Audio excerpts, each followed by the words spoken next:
আজ আরও একবার আমার মনের অজান্তেই চোখ থেকে পানি চলে এলো। স্কুলটা দেখে এত খারাপ লাগছিল, দেখতেই পাচ্ছেন কোন স্কুলের কথা বলছি, মাইলস্টোন ট্র্যাজেডি যে স্কুলটা। তো ওখানে গিয়েছিলাম আমি আমার ছেলের অ্যাওয়ার্ড অনুষ্ঠানে, স্কুল থেকে অ্যাওয়ার্ড দেওয়া হচ্ছিল, সেখানে গিয়েছিলাম। তো আজকে এই বিল্ডিংটা দেখে আমার এত খারাপ লাগছিল, অনেকটা সময় ধরে আমি দাঁড়িয়েছিলাম এখানে এবং ভিডিও করেছি। দেখতে পাচ্ছেন যে উপরে গ্রিলটা যেদিক থেকে টেনে বের করা হয়েছিল বাচ্চাদের, আর গাছটা পড়ে গেছে, পড়ে ছাই এই অবস্থায় আছে। আর এই বিল্ডিংটা চারদিক থেকে ঘেরা আছে, এখন সাইড থেকে হচ্ছে আমি ভিডিও করেছি। সব কিছু পড়ে আছে আগের মতো, সব ঠিকঠাক থাকবে, সব কিছু ঠিকঠাক চলবে, এটাই বাস্তবতা।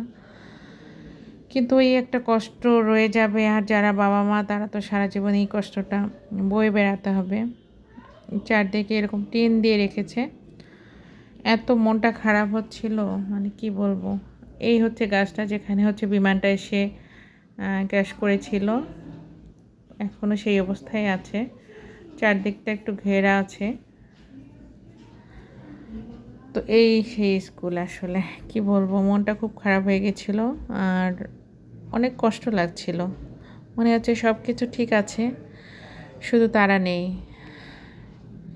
সব কিছু ঠিক থাকবে, সব কিছু ঠিক মতো চলবে, কিন্তু তারা নেই, এই শূন্যতাটা রয়ে যাবে, এটাই বাস্তবতা আসলে।